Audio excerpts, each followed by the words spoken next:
नमस्कार, आप देख रहे हैं एबीपी न्यूज। आपके साथ हूं मैं रुबिका लियाकत। मास्टर स्ट्रोक में आप सभी का बहुत बहुत स्वागत है। आज मास्टर स्ट्रोक में आप जानते हैं उस हिट विकेट की बात करेंगे जो सिद्धू की तरफ से आया। ये मास्टर स्ट्रोक की कवर स्टोरी है, सबसे बड़ी सियासी खबर है। आज कांग्रेस को पंजाब में तगड़ा सियासी झटका लगा। नवजोत सिंह सिद्धू ने पंजाब कांग्रेस के अध्यक्ष पद से इस्तीफा दिया। सिद्धू के बाद कुछ और नेताओं ने इस्तीफों की झड़ी लगा दी। गुलजार इंदर चहल पंजाब कांग्रेस के कोषाध्यक्ष पद से उन्होंने इस्तीफा दिया। सिद्धू के करीबी और चन्नी कैबिनेट में मंत्री रजिया सुल्ताना ने भी इस्तीफा दे दिया। और खबर यह आ रही है कि इसके बाद सिद्धू के करीबी परगट सिंह का भी नंबर है, वो भी इस्तीफा दे सकते हैं। आपसे कुछ देर पहले परगट सिंह सिद्धू से मिलने के लिए पहुंचे हैं, लेकिन कांग्रेस के सूत्रों से मिली खबर हमें ये बता रही है, उसके अनुसार सिद्धू का इस्तीफा मंजूर नहीं किया गया है। कांग्रेस से जुड़ी आज की मैं 4 बड़ी तस्वीरें आपके सामने रखती हूँ, बहुत अहम है। सबसे पहले आपके सामने ये वाली तस्वीर। आज जब सिद्धू ने इस्तीफा दिया, उससे पहले राहुल गांधी एक और प्रयोग की योजना बना चुके थे। वो प्रयोग था युवा चेहरे को तवज्जो देने का, और इस बार वो चेहरा था कन्हैया कुमार का। पंजाब में सीनियर लीडर कैप्टन अमरिंदर के हाथ से कमान छीनने के बाद नवजोत सिंह सिद्धू को कमान सौंपी गई। युवा नेता चन्नी को सीएम बनाया गया। अब कन्हैया के सहारे आने वाले चुनावों में कांग्रेस खुद को मजबूत करने की कोशिश में लगी है। इस योजना को अमली जामा पहनाने से पहले ही सिद्धू ने राहुल को झटका दे दिया। उधर कैप्टन अमरिंदर सिंह उस वक्त हवाई सफर पर थे। वो बीजेपी हाईकमान से मिलने दिल्ली आ रहे थे। खबर है कि वो अमित शाह और जेपी नड्डा से मुलाकात कर सकते हैं। सिद्धू के इस्तीफे के वक्त पंजाब के सीएम चन्नी एक प्रेस कॉन्फ्रेंस कर रहे थे। वो सामने आए तो कहा, मुझे इस्तीफे के बारे में कुछ नहीं पता है, लेकिन तब तक गुरु अपना खेल कर चुके थे। राहुल लगातार प्रयोग कर रहे हैं, लेकिन उनके बहुत सारे प्रयोग कामयाब होते हुए नहीं दिख रहे हैं। आज हम आपके सामने कांग्रेस की इसी प्रयोग वाली राजनीति का विश्लेषण करने जा रहे हैं। इन्ना चंगा महसूस हो रहा है। एक चीफ मिनिस्टर ने मेरी आस पूरी की। मैं एक गल कह सकदा कि जिस तरह रेगिस्तान दे विच कदे-कदे बरसात हुंदी है ते सौंधी खुशबू उठदी है ना, ते बड़े अरसे बाद एक सौंधी खुशबू उठी है। ये 20 सितंबर की तस्वीरें हैं। पंजाब कांग्रेस में घने सियासी अंधेरे के बाद उम्मीद की धूप खिली थी और नवजोत सिंह सिद्धू को बारिश की सौंधी खुशबू आ रही थी। पंजाब में कांग्रेस के पुराने कैप्टन किनारे लग चुके थे और चन्नी की चांदी हो चुकी थी। मैं चरणजीत सिंह चन्नी ईश्वर की सौं चुकता हाँ। उस दिन चरणजीत सिंह चन्नी ने पंजाब के मुख्यमंत्री पद की शपथ ली थी और बदलाव के इस बयार में सिद्धू को सौंधी खुशबू आ रही थी कि जिस तरह रेगिस्तान दे विच कदे-कदे बरसात हुंदी है ते सौंधी खुशबू उठदी है ना, ते बड़े अरसे बाद एक सौंधी खुशबू उठी है। नवजोत सिंह सिद्धू मुख्यमंत्री चरणजीत सिंह का हाथ कसकर पकड़े हुए नजर आ रहे थे। चन्नी की तारीफ में कसीदे पढ़ रहे थे। राहुल गांधी के फैसले को ऐतिहासिक बता रहे थे। इन्ना चंगा महसूस हो रहा है। एक चीफ मिनिस्टर ने मेरी आस पूरी की। मैनू बड़ा फख्र है, मैनू बड़ा मान है कि राहुल गांधी जी ने पंजाब की इस धरती ते इतिहास कायम किया। लेकिन अभी 8 दिन भी नहीं बीते थे कि वो खुशबू हवा हो गई। सिद्धू ने पंजाब कांग्रेस के अध्यक्ष पद से इस्तीफा दे दिया। नवजोत सिंह सिद्धू ने पंजाब कांग्रेस के अध्यक्ष पद से इस्तीफा ऐसे दिन दिया जिस दिन कांग्रेस में 2 बड़े चेहरों के शामिल होने की खबर थी। इधर लोग सीपीआई नेता कन्हैया कुमार और दलित नेता जिग्नेश मेवाणी के पार्टी में शामिल होने का इंतजार कर रहे थे, लेकिन उससे पहले सिद्धू ने कांग्रेस को एक बड़ा झटका दे दिया। सिद्धू ने सोनिया गांधी को अपना इस्तीफा भेजा और उस चिट्ठी में लिखा, समझौता करने से इंसान का चरित्र खत्म होता है। मैं पंजाब के कल्याण और पंजाब के भविष्य से कभी समझौता नहीं कर सकता, इसलिए मैं पंजाब प्रदेश कांग्रेस के अध्यक्ष पद से इस्तीफा देता हूं। आगे भी कांग्रेस के लिए काम करता रहूंगा। सिद्धू के इस्तीफे वाली चिट्ठी के इस पहली लाइन में उनके इस्तीफे की इनसाइड स्टोरी छिपी है। इसमें सिद्धू ने लिखा था, समझौता करने से इंसान का चरित्र खत्म होता है। सवाल ये उठा कि सिद्धू को कौन सा समझौता करना पड़ रहा है, सिद्धू को किस बात से दिक्कत आ रही थी। कांग्रेस सूत्रों के मुताबिक सिद्धू पहले तो चरणजीत सिंह चन्नी को मुख्यमंत्री बनाए जाने के पक्ष में ही नहीं थे, लेकिन पार्टी का फैसला उन्हें मानना पड़ा। लेकिन चन्नी के मुख्यमंत्री बनने के बाद सिद्धू को लगने लगा कि पंजाब सरकार के फैसलों में उनकी अनदेखी हो रही है, और ये बात सिद्धू को कतई बर्दाश्त नहीं थी। एबीपी न्यूज को कांग्रेस के सूत्रों से जो खबर मिली है, उसके मुताबिक नाराजगी की एक नहीं कई वजहें थी। पहली वजह, चन्नी सरकार में मंत्रिमंडल विस्तार में उनकी राय नहीं मानी गई। दूसरी वजह, सुखविंदर सिंह रंधावा को पंजाब का गृह मंत्री बनाने पर उन्हें ऐतराज था। तीसरी वजह, विजय इंदर सिंगला और राणा गुरजीत जैसे चेहरों को सिद्धू के ऐतराज के बावजूद मंत्री बनाया गया। चौथी वजह, इकबाल प्रीत सिंह सहोता को डीजीपी बनाया गया, जबकि सिद्धू नहीं चाहते थे। पांचवी वजह, एपीएस देओल को पंजाब का एडवोकेट जनरल बनाना सिद्धू को मंजूर नहीं था। यानी सिद्धू को लग रहा था कि ना ही मंत्रिमंडल विस्तार में उनकी चली और ना ही अफसरों की नियुक्ति उनके मन मुताबिक हुई। आईपीएस सहोता वही पुलिस अफसर हैं जिन्होंने अकाली राज में बेअदबी के एक मामले में एक एसआईटी को हेड किया था। एसआईटी को बेअदबी मामले में 2 युवकों को छोड़ना पड़ा था, इसीलिए सिद्धू को आईपीएस सहोता की नियुक्ति नागवार गुजरी। उधर एपीएस देओल वही वकील हैं जो सुखबीर बादल और विक्रम मजीठिया के केस हाईकोर्ट में लड़ते रहे हैं, इसलिए वो भी सिद्धू को नापसंद थे। सिद्धू डीएस पटवालिया को एडवोकेट जनरल बनवाना चाहते थे। पंजाब में सिद्धू की सियासत पर नजर रखने वाले बताते हैं कि कैप्टन अमरिंदर सिंह को हटाने के बाद नवजोत सिंह सिद्धू चाहते तो थे कि उनको मुख्यमंत्री बनाया जाए, लेकिन ऐसा हुआ नहीं। पार्टी ने वोटों के नफा नुकसान को ध्यान में रखते हुए अनुसूचित जाति के चरणजीत सिंह चन्नी को मुख्यमंत्री बना दिया। नवजोत सिंह सिद्धू ने पहले इसका विरोध किया, लेकिन उसके बाद उन्हें मनाया गया। यानी एक बात तो साफ है कि सिद्धू को चन्नी के सीएम बनने से ही दिक्कत थी, लेकिन सिद्धू के इस्तीफे के बाद मुख्यमंत्री चन्नी सामने आए तो जानकारी होने से ही इनकार कर दिया। अजय मैनू गल करन दो ना, अजय मैनू पता नहीं है। नवजोत सिंह सिद्धू साडे प्रधान है, अच्छे लीडर है। चुनौती तो सबसे बड़ी चन्नी के सामने ही है, क्योंकि अगले कुछ महीनों में पंजाब में चुनाव होने हैं। सिद्धू ने तेवर दिखा दिए हैं। कैप्टन अमरिंदर सिंह पहले से ही नाराज है। चुनाव में फिलहाल कांग्रेस का कोई खेवनहार नहीं दिख रहा। कैप्टन खुश हैं क्योंकि उनकी बात सच साबित हुई है। हम कह रहे हैं अनस्टेबल आदमी है, वो नहीं टिकेगा, वही बात हुई। दिलचस्प बात यह है कि पंजाब में कांग्रेस का कोई खेवनहार नहीं रहा और सवाल पूछने पर कांग्रेस को जवाब नहीं सूझ रहा। पहले कहा 30 मिनट इंतजार करिए, फिर कहा सिद्धू ने भावुक होकर फैसला ले लिया। विनम्रता से, बहुत प्रेम से, बड़े सादर भाव से दोहराता हूं कि हर प्रश्न का जवाब दूंगा। 30 मिनट और इंतजार। Everything will be okay, don't worry. There may be some emotional reactions. Let us wait. Sidhu को उनके विरोधी ऐसे ही थोड़े मिसगाइडेड मिसाइल कहते हैं। इतिहास गवाह है कि सिद्धू कब कहां फट पड़े कोई नहीं जानता। 28 अप्रैल 2016 बीजेपी से सिद्धू राज्यसभा सांसद की शपथ लेते हैं। 18 जुलाई 2016 सिद्धू राज्यसभा की सदस्यता से इस्तीफा दे देते हैं। 80 दिन में इस्तीफा दे दिया उन्होंने। वजह क्या थी कि बीजेपी ने अरुण जेटली को राज्यसभा में भेजा था। सिद्धू को लगा था कि उनकी अनदेखी हो गई है, तब वो बीजेपी में थे। आज कांग्रेस में है, लेकिन अंदाज बिल्कुल नहीं बदला। 18 जुलाई 2021 नवजोत सिंह सिद्धू पंजाब कांग्रेस के अध्यक्ष बनाए गए। अभी की बात है। 28 सितंबर 2021 सिद्धू ने कांग्रेस के प्रदेश अध्यक्ष पद से इस्तीफा दे दिया। इस बार सिद्धू ने अपना रिकॉर्ड तोड़ा, कम पर आए। 71 दिन में कांग्रेस के प्रदेश अध्यक्ष पद से इस्तीफा दे दिया। वजह थी उन्हें ये लगा कि उनकी अनदेखी हो रही है। अब कांग्रेस में किसी को ये समझ नहीं आ रहा कि कहे तो क्या कहे। विरोधी निशाना साध रहे हैं और सवाल उठा रहे हैं कि राहुल ने पंजाब में जो प्रयोग किया वो फेल होता हुआ दिख रहा है। अब वो एक और नया प्रयोग कर रहे हैं। दिल्ली के शहीदी पार्क की फिजा कुछ बदली थी।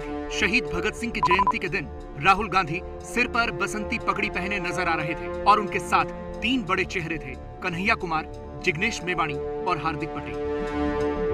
पाटीदार नेता हार्दिक पटेल तो पहले से ही कांग्रेस में है। अब बारी थी कन्हैया और जिग्नेश की, जिन्हें लेकर राहुल गांधी भगत सिंह की प्रतिमा के सामने खड़े थे और फूल बरसा रहे थे। कुछ ही देर में कन्हैया और जिग्नेश समेत राहुल गांधी कांग्रेस मुख्यालय पहुंचे, जहां कन्हैया कुमार औपचारिक तौर पर कांग्रेस में शामिल हो गए।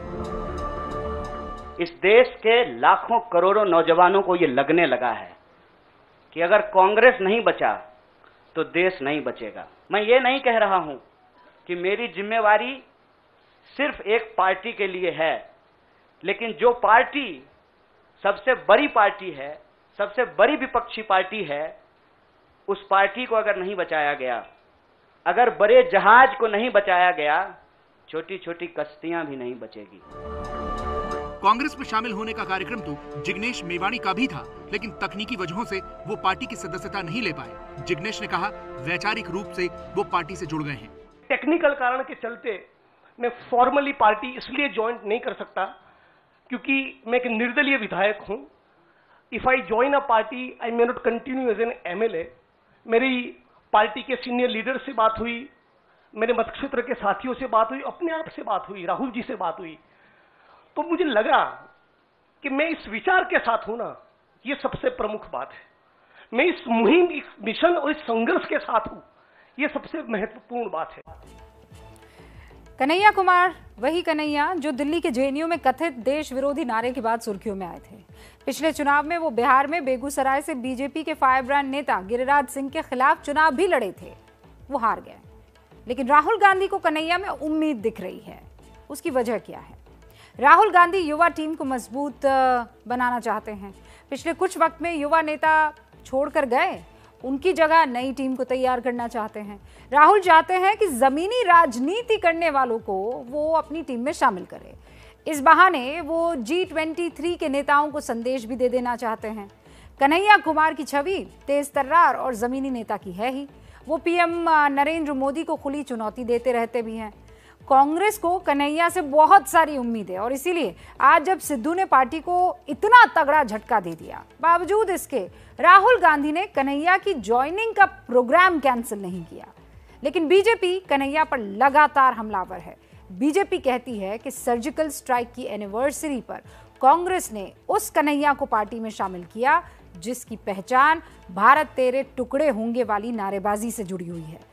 बीजेपी कह रही है कि भारत तोड़ो फोर्स के साथ हाथ मिलाना कांग्रेस का इकलौता मकसद अब बन गया है। मेरे साथ दो मेरे सहयोगी इस वक्त जुड़ चुके हैं पंजाब की जमीनी हकीकत पर सारी जानकारी देने के लिए। जगविंदर पटियाल इस वक्त आपको स्क्रीन पर नजर आ रहे हैं। कांग्रेस के हर दिशा को या लाइन और लेंथ को समझाने के लिए जैनेंद्र इस वक्त मेरे सहयोगी नजर आ रहे हैं। आप दोनों का स्वागत है। जगविंदर, शुरुआत आपसे करने वाली हूं। शुरू से आप ये कह रहे हैं कि बहुत सोच समझ के कांग्रेस आला कमान को फैसला लेना होगा, वरना एक मजबूत राज्य हाथ से निकल जाएगा। इनफैक्ट आज वो last nail in the coffin जो कहावत है वो होती हुई दिख गई। मुझे लगता है कांग्रेस संभालने की कोशिश करेगी इसे, एक बार नवजोत सिद्धू को मनाने की कोशिश करेगी। उनको भी दिख रहा है कि 5 महीने में अब उतना राहुल गांधी से हो नहीं पाएगा जितना पंजाब की जनता को चाहिए। लिहाजा किसी तरह से कोई पैचअप एरिया निकाला जाएगा और हो सकता है कुछ रिजाइन करवा दिए जाएं। हो सकता है कि जिन अधिकारियों को मर्जी के खिलाफ नवजोत सिद्धू के लगाया गया उन अधिकारियों को कहा जाए रिजाइन दिए जाएं। क्योंकि आप ये देखिए कि अगर कांग्रेस इसी तरह से चलती रही तो मुझे ये लग रहा है कि सरकार बनाना तो दूर की बात रही, विपक्ष के लायक भी नहीं रहेंगे। दूसरा, चरणजीत सिंह चन्नी के लिए आज की जो एक तरह से नवजोत सिंह सिद्धू की नाराजगी है, उसके बाद उनके लिए चैलेंज और कड़ा हो जाता है। नवजोत सिंह सिद्धू देखिए फेस जरूर है, लेकिन जिस तरह से अनदेखी के खिलाफ उन्होंने जल्दबाजी में जो स्टेप उठाया है, ये कोई उनका पहला स्टेप नहीं है, विस्तार से आप बता ही चुके हैं। नवजोत सिंह सिद्धू इस बात के आदी थे। अब नवजोत सिंह सिद्धू की राजनीति क्या कहती है? उनको लगता है कि जिस तरह से चन्नी काम कर रहे हैं, इस तरह से 3 महीने की सरकार में रिजल्ट देना संभव नहीं है। दिसंबर के बाद कभी भी रिजल्ट के बाद जो है कोड लग जाएगा। अगर 3 महीने में रिजल्ट नहीं आए तो लोग गिरेबान पकड़ेंगे, चन्नी साहब का भी पकड़ेंगे, सिद्धू साहब का भी पकड़ेंगे। तो उनको लगता है कि पहले ही इसमें ह्यू एंड क्राई होता है ना, जैसे पकड़ने के लिए ह्यू एंड क्राई कि शोर मचाना शुरू कर दिया जाए कि या तो सिस्टम को ठीक करो या तो हमारे मुताबिक चलो, वरना चुनाव नहीं आएगा। तो वही काम उन्होंने किया है। अब सिद्धू के घर पर 10 एमएलए पहुंच चुके हैं, 2 कैबिनेट मंत्री पहुंच चुके हैं, 1 एमपी है। दूसरी तरफ कल कैबिनेट की मीटिंग रख ली गई है कि कैसे इस पूरे मामले को ठीक किया जाए। तो मुझे ये लगता है कि राहुल गांधी को ये सब चीजें होने ही नहीं देनी चाहिए थी। जब मंत्रियों को नाम तय करने से लेकर तमाम पोर्टफोलियो तय करने से लेकर वो चरणजीत सिंह चन्नी के साथ सब कुछ कर रहे थे, तो उनको ये नब्ज भी पकड़ कर रखनी चाहिए थी कि जो काम उनके नेतृत्व में हो रहा है उसमें कहीं किसी को नाराजगी तो नहीं है जो पार्टी को आगे नुकसान देगी। मुझे लगता है कि कमजोर नेतृत्व, चाहे वो राज्य के स्तर पर हो चाहे वो केंद्र के स्तर पर हो, वो हमेशा पार्टी को या किसी भी टीम को ले डूबता है और वही हुआ है। जगविंदर, मैं जैनेंद्र के पास लेकर जाना चाहूंगी क्योंकि कांग्रेस हेडक्वार्टर को बहुत नजदीक से जैनेंद्र कवर करते हैं। जैनेंद्र, क्या यहाँ पर भी ऐसा हो रहा है कि सोनिया गांधी और उनके साथ के जितने एडवाइजर्स हैं उनकी सोच अलग होती है, वो किसी एक पुराने समझदार एक्सपीरियंस आदमी के साथ दिखते हैं हर बार, और दूसरी तरफ एक अलग सोच दिखाई दे रही है जहां राहुल और प्रियंका साथ खड़े हुए दिखाई देते हैं। ये सिद्धू और कैप्टन अमरिंदर के केस में तो साफ होता दिख रहा है।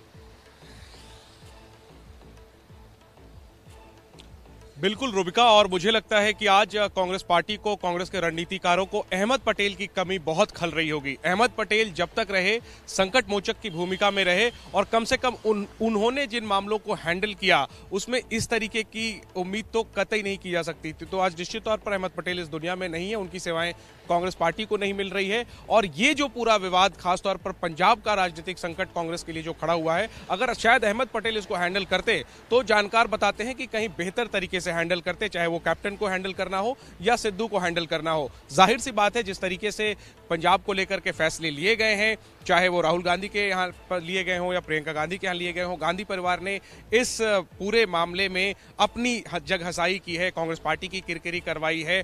और कहीं ना कहीं जिन लोगों पर राहुल गांधी ने भरोसा किया, चाहे प्रभारी हरीश रावत हो या फिर जो ऑब्जर्वर भेजे गए थे पंजाब, हरीश चौधरी हो, अजय माकन हो, कहीं ना कहीं इन सबके फीडबैक की भी नाकामी रही। क्योंकि चन्नी के शपथ ग्रहण के बाद दिल्ली में आपने देखा कि 3 बार वो एक हफ्ते में आए, कांग्रेस आलाकमान राहुल गांधी के साथ बैठे, अंबिका सोनी मीटिंग्स में मौजूद रही, वेणुगोपाल मीटिंग में मौजूद रहे, अजय माकन, हरीश रावत आदि मीटिंग में मौजूद रहे। लेकिन जाहिर सी बात है, कहीं ना कहीं जो समस्या थी उसका सही समाधान नहीं निकाला गया। उनका खुद का प्रदेश अध्यक्ष नाराज था, और या तो उस पर ध्यान नहीं दिया गया या फिर उसको नजरअंदाज किया गया, और नतीजा हमारे सामने है। तो जाहिर सी बात है, कांग्रेस को एक संकट मोचक और अहमद पटेल जैसे संकट मोचक की कमी खल रही है, जब आप ये सारी बातें कह रहे थे, उसी वक्त सुनील जाखड़ की तरफ से एक बड़ा बयान आया है। उन्होंने नवजोत सिंह सिद्धू पर निशाना साधा है, जैनेंद्र, और वो ये कह रहे हैं कि आला कमान का भरोसा तोड़ा है सिद्धू ने। लेकिन अब ये बड़ा सवाल है कि क्या सिद्धू इस तरीके से कभी भी अपना गोल पोस्ट चेंज कर सकते हैं? ये आला कमान को पता नहीं था। जगविंदर, यही तो जो आप जिक्र कर रहे थे कि आपको अपने कार्यकर्ताओं की नब्ज और वो नकेल भी मैं कहती हूँ कस के पकड़नी होगी, क्योंकि आप हर मोमेंट पर इस तरीके से एम्बैरेस नहीं कर सकते। वही किया है सिद्धू ने। बिल्कुल, मैं तो ये कह रहा हूं कि क्या राहुल गांधी, प्रियंका गांधी और सोनिया गांधी और उनके पंजाब के पार्टी चीफ 2 महीने के अंदर इतने दूर हो गए कि जो नियुक्तियां हो रही थी, जो फैसले हो रहे थे, उनमें दोनों एक दूसरे के बीच में संपर्क तक नहीं कर पाए। देखिए, 4 दिन पहले तक तो मैं ये सुन रहा था कि प्रियंका राहुल सीधे नवजोत सिद्धू से बात करते हैं और तमाम बातें फोन पर होती हैं। फिर ऐसा क्या हो गया कि 4 दिन में आप शिमला जाते ही संपर्क से इतने दूर हो गए कि चन्नी साहब ने अपने फैसले लेने शुरू कर दिए, नवजोत सिंह सिद्धू ने अपना फैसला ले लिया, और इसमें जो जगहसाई किसकी हुई? पार्टी की हुई। सवाल यह है कि पार्टी प्रेसिडेंट को भी ये सोचना चाहिए था, नवजोत सिद्धू को ये सोचना चाहिए था कि थोड़ा वक्त देते हैं, इन चीजों का हल निकाला जाएगा। लेकिन नवजोत सिद्धू की आदत क्या है? नवजोत सिद्धू को लगता है कि इससे पहले कोई चीज मेरे ऊपर आ गिरे और लोग मेरी परसेप्शन खराब करने की कोशिश करें, मैं अपना बड़ा फैसला ले लेता हूं। उनको एक तरह से लत है इस्तीफा देने की, आदत हो गई है उनकी, और उनको ये लगता है कि जब वो इस्तीफा देंगे तो लोगों को ये लगेगा, खासकर पंजाब के लोगों को, कि इस आदमी को पोस्ट का लालच नहीं है, पद का लालच नहीं है। ये लोगों के लिए, देखिए, कोई भी पद छोड़ देता है, वरना कोई मोहल्ले के प्रधान का पद नहीं छोड़ता है। राजनीति में पार्टी बड़ी होती है और पार्टी से बड़ा देश होता है, लेकिन अगर आप अपने आप को पार्टी से बड़ा समझने लगे, इनफैक्ट देश से बड़ा समझने लगे, तो फिर आप अपने ही लिए गड्ढा खोद रहे हैं, और उसे अंजाम तक पहुंचाने के लिए आतंकियों की टोली को भेज भी दिया। लेकिन वक्त रहते इस साजिश का पर्दाफाश हुआ। पाकिस्तान से आया एक आतंकी जिंदा गिरफ्तार हुआ। इस गिरफ्तारी से पाकिस्तान की पूरी साजिश बेनकाब हो गई। आतंक के एक नए मॉडल ऑपरेंडी का भी खुलासा हो गया। सवाल ये है कि क्या तालिबान के आने से पाकिस्तान और उसके आतंक के आकाओं के हौसले फिर से बुलंद हो रहे हैं, और क्या कश्मीर में तालिबान इफेक्ट की आहट शुरू हो गई है? अफगानिस्तान में आए तालिबान बौखला उठा है पाकिस्तान। ये मेड इन पाकिस्तान वाला पिस्टल आप देख सकते हैं, इस पर साफ लिखा हुआ है मेड इन पाकिस्तान। ये पाकिस्तान की बौखलाहट का एक छोटा सा नमूना भर है। बड़ा सबूत पाकिस्तान से आया आतंक का ये चेहरा है।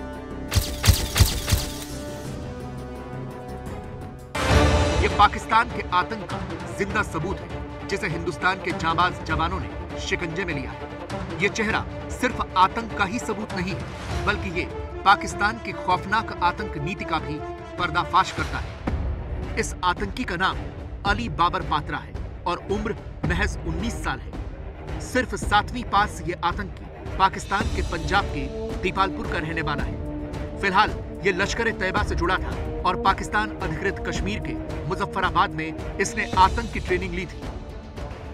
अली बाबर को सेना ने एक मुठभेड़ के दौरान उस वक्त गिरफ्तार किया जब वो हमारे जवानों से जान की भीख मांगने लगा। Once this terrorist was neutralized, his accomplice, he pleaded to us for us to spare his life. There was a lot of shouting. He said he asked us to spare his life. As is the ethos and value system of Indian Army, we do not use force, lethal force against any unarmed person. So due precautions were taken and he was taken into own custody. Ali Babar को शिकंजे में लेने के बाद सेना को उससे हथियार और गोला बारूद का जो सामान मिला, उससे पाकिस्तान की बेहद खौफनाक खूनी साजिश का पर्दा उठा। पाकिस्तान ने उरी हमले के 5 साल पूरा होने पर कश्मीर को एक बार फिर उसी तरह दहलाने का पूरा ब्लूप्रिंट तैयार किया था। It is quite possible that these infiltrating groups had come here for some kind of a strike which went beyond just a supply drop. This infiltration attempt was made in the area of Salamabad Nala. This is the same area through which we have had a history of infiltration in 2016. That is when a suicide attack at Uri garrison took place. Pakistan की Uri part 2 की साजिश की गवाही आतंकियों से बरामद हथियार और गोला बारूद भी दे रहे हैं। ये इतनी ज्यादा मात्रा में है कि अगर वक्त रहते इन्हें अंजाम तक न पहुंचाया जाता तो बहुत बड़ी तबाही हो सकती थी। इस वक्त हम उरी में मौजूद है, जहां पर 9 दिन लंबा ये ऑपरेशन चला और उसके पास ही देखिए कितना बड़ा हथियारों का जखीरा ये बरामद हुआ है। AK-47 है, हैंड ग्रेनेड्स हैं, ये मैगजीन है और उसके पास ये वॉर लाइक स्टोर और उसके साथ साथ जो एम्यूनिशन है वो उसके पास से मिला है। देखिए कितना बड़ा ये सीजर किया गया है। भारतीय सेना ने साफ कर दिया है कि वो यहाँ पर एक बड़ा हमला करना चाहता था, बड़ा टेररिस्ट अटैक करने वाला था, ठीक वैसे ही जैसे कि वर्ष 2016 में उरी अटैक हुआ था भारतीय सेना के ठिकाने पर, सैन्य ठिकाने पर, तो उसी तरह का ये अटैक करने आया था। उरी पार्ट 2 को अंजाम देने के लिए पाकिस्तान ने कश्मीर में एक नहीं बल्कि 2 जगहों पर हथियारों का जखीरा पहुंचाया। पहली तस्वीर उरी में आतंकी की गिरफ्तारी के बाद बरामद हुए गोला बारूद की है, जबकि दूसरी तस्वीर में अखनूर सेक्टर में भारत पाकिस्तान सीमा पर बरामद हुए हथियार और गोला बारूद है। अखनूर में मिले हथियारों पर आतंक के मददगार और पनाहगार लोगों की मोहर लगी हुई है। 4 पिस्टल्स में से 3 पिस्टल चाइनीज हैं और 1 पिस्टल जो है वो पाकिस्तान है। ये मेड इन पाकिस्तान वाला पिस्टल आप देख सकते हैं, इस पर साफ लिखा हुआ है मेड इन पाकिस्तान। और इसके साथ चीन किस तरह से मदद कर रहा है पाकिस्तान का, ये चाइनीज पिस्टल है और इसके ऊपर स्पेशल गिफ्ट लिखा गया है। मतलब चीन जो है वो पाकिस्तान को इस तरह के विशेष तोहफे दे रहा है। जम्मू कश्मीर में एक बार फिर 2016 के उरी हमले को दोहराने की जो साजिश रची गई थी, उसे अंजाम देने के लिए पाकिस्तान पिछले 10 दिनों से कोशिश कर रहा था, लेकिन हमारे जवानों की मुस्तैदी से उसके मंसूबे कामयाब नहीं हो पाए। पाकिस्तान ने ठीक उसी दिन ऑपरेशन उरी पार्ट 2 शुरू किया जिस दिन 2016 में उरी हमला हुआ था, लेकिन सर्जिकल स्ट्राइक की सालगिरह से पहले उसका पर्दाफाश हो गया। आपको बताते हैं कैसे पूरी साजिश के तार खुले हैं। 18 सितंबर को उरी के सलामाबाद में आतंकियों ने घुसपैठ की, जिनकी हमारे जवानों के साथ मुठभेड़ हुई। इस मुठभेड़ से 4 आतंकी पाकिस्तान लौट गए, जबकि 2 घुसपैठ में कामयाब रहे। इसके बाद 18 सितंबर से 25 सितंबर तक सर्च ऑपरेशन चला। 25 सितंबर को दोनों आतंकी एक नाले में छिपे मिले। 26 सितंबर को मुठभेड़ में एक आतंकी ढेर हुआ और दूसरे आतंकी अली बाबर ने सरेंडर कर दिया। इस पूरे ऑपरेशन से उरी पार्ट 2 की साजिश तो नाकाम हुई, पाकिस्तान के आतंक के नए मॉड्यूल का भी पर्दाफाश हो गया। अली बाबर से पूछताछ जो हुई उसमें पाकिस्तान के आतंकी फैक्ट्रीज के बहुत सारे सच और राज खुले हैं। अली बाबर ने यह बताया कि अब आतंकी संगठन गरीब और यतीम बच्चों की ही अपने संगठन में एंट्री करवाता है, उसे शामिल करवा रहा है। लश्कर से जुड़ने के लिए 20,000 रुपए ISI देती है। भारत में घुसपैठ करने पर 20,000 और दिए जाते हैं। ट्रेनिंग कैंप लश्कर जैसे आतंकी संगठन का ही होता है। कैंप में ट्रेनिंग पाकिस्तान की सेना के अफसर देते हैं। कश्मीर में मुसलमानों पर जुल्म के नाम पर भड़काया जाता है। अली बाबर को भी पाकिस्तान में आतंक के आकाओं ने ठीक इसी तरह से मौत की मशीन बनाया था, लेकिन भारतीय सेना के शिकंजे में आने के बाद अब वो ये दावा कर रहा है कि उसे पाकिस्तान की सेना ने बरगला दिया था। गिरफ्तार होने के बाद उसने यहाँ पर उरी में देखा कि किस तरह से जो कश्मीरी अवाम है खुश है। उसने खुद अपनी बातचीत में बताया, ABP न्यूज़ के सामने बताया कि किस तरह से जो यहाँ के लोग हैं वो खुश हैं। वो ये देखकर हैरान है कि जिस कहा गया था कि कश्मीर के लोगों पर जुल्म ढाए जाते हैं, यहाँ पर सभी लोग खुश हैं। उससे वो बेहद नाराज है कि पाकिस्तानी सेना और ISI इस तरह से झूठ क्यों बोलती है, बरगलाती क्यों है। अली बाबर ने ये कहा है कि वो चाहता है कि पाकिस्तानी सेना और ISI जो है एक बार फिर से उन्हें बुला ले, वापस उसे बुला ले। उरी पार्ट 2 का पर्दाफाश होना और पिछले कुछ दिनों से आतंकी वारदातों में आई तेजी कई बड़े संकेत दे रही है। इसे अफगानिस्तान तालिबान से जोड़कर देखा जा रहा है। तालिबान राज आने के बाद जम्मू कश्मीर में 17 मुठभेड़ हो चुकी है, जिसमें 4 नागरिकों की मौत हुई और 5 जवान शहीद हुए हैं, जबकि हमारे जवानों ने 19 आतंकियों को ढेर किया है। तालिबान के आने से आतंकियों के हौसले बुलंद होंगे, ये सेना भी अच्छी तरह से समझ रही है। इसलिए इस खतरे से निपटने की तैयारी भी पूरी है। वो ये चाहते हैं कि वो पार से टेररिस्ट आए, तो जो लॉन्च पैड थे वो हमेशा भरे हुए थे, मगर अटेम्प्ट नहीं था वहाँ से क्रॉस करने का। ये पिछले 1 हफ्ते 3 हफ्ते के अंदर काफ़ी अटेम्प्ट्स की कोशिश हुई है, रेकी भी हो रही है और हम लोग मुस्तैद हैं। हम यकीन करेंगे कि ऐसी कोई जो चीज़ है कामयाब ना हो सके। दरअसल अफगानिस्तान में तालिबान की जीत से दुनिया भर में आतंकियों के हौसले बुलंद हैं। पाकिस्तान इसी का फायदा उठाकर एक बार फिर कश्मीर को आतंक की आग में झोंकना चाहता है। चीन भी तालिबान को भारत के खिलाफ एक मोहरे की तरह देख रहा है। तालिबान को बढ़ावा देकर ये भारत को बैकफुट पर लेने की कोशिश कर रहे हैं। हिंदुस्तान के अंदर घुसपैठ की हरकतें बहुत बढ़ गई हैं जब से अफगानिस्तान के अंदर तालिबान का रूल आया है। इसके अंदर कोई शक नहीं है कि पाकिस्तान वापस अब इंडिया के ऊपर कंसंट्रेट कर रहा है। अफगानिस्तान के अंदर उन्होंने तालिबान की सरकार बना दी है। अब उनका नेक्स्ट मुद्दा है कि कश्मीर को डिस्टेबलाइज वापस करने की कोशिश कर रहे हैं। भारत और पाकिस्तान के बीच फरवरी में ही सीज फायर हुआ था।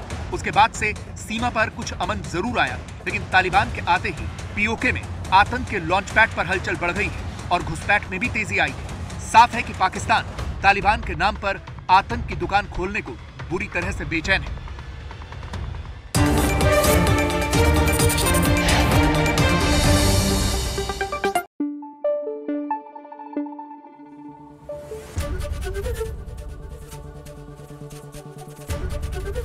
ABP न्यूज आपको रखे आगे।